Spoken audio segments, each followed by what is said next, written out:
पहाटेची वेळ होती. आजोबा नातवाला झोपेतून उठवत होते. नातू लवकर उठून शेतात यायला तयार नव्हता. आजोबा अंगणामध्ये उभे राहूनच त्याला म्हणाले, लवकर चल बाळा, नाहीतर उशीर होईल, वेळेवर काम होणार नाही. तेवढ्यात नातू घरातून आळस काढत बाहेर आला. नातू कंटाळून आजोबांना म्हणाला, आजोबा, झोपतो ना मी, थोड्या वेळात काय फरक पडणार आहे?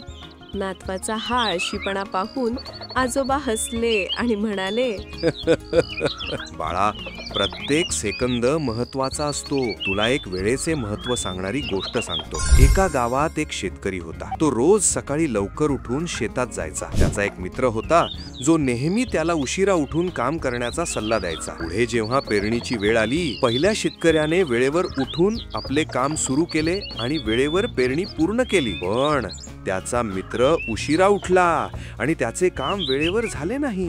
मग पुढे काय झालं आजोबा?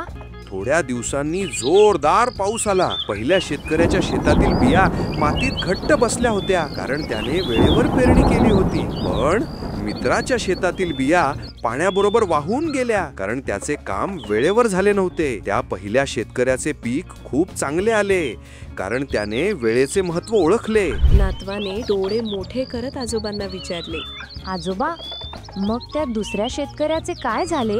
उशिरा उठणाऱ्या मित्राचे पीक खराब झाले, कारण त्याने वेळेचे महत्व समजून घेतले नाही. आजोबांनी नातवाला जवळ घेतले, त्याच्या डोक्यावर प्रेमाने हात ठेवला आणि नातवाला म्हणाले, बघ बाळा, थोड्या उशिरानेही किती मोठे नुकसान होऊ शकते.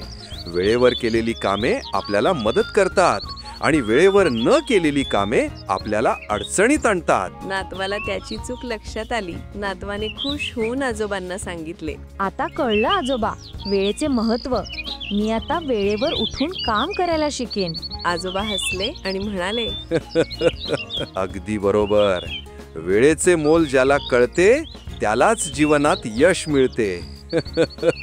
आजोबांनी सांगितलेल्या घड्याळाची शर्यत ही गोष्ट तुम्हाला आवडली असेल तर व्हिडिओला लाईक करायला विसरू नका. आणि अशाच मजेशीर शिकवण देणाऱ्या गोष्टी ऐकण्यासाठी आजोबांच्या गोष्टी ह्या आपल्या YouTube चॅनलला आजच भेट द्या. व्हिडिओ आवडला असेल तर लाईक करा, कमेंट करून आपली प्रतिक्रिया आम्हाला नक्की सांगा आणि Instagramवर फॉलो व YouTubeवर सबस्क्राईब करायला विसरू नका. भेटूयात पुढच्या गोष्टीत. तोपर्यंत आनंदी रहा आणि शिकत रहा.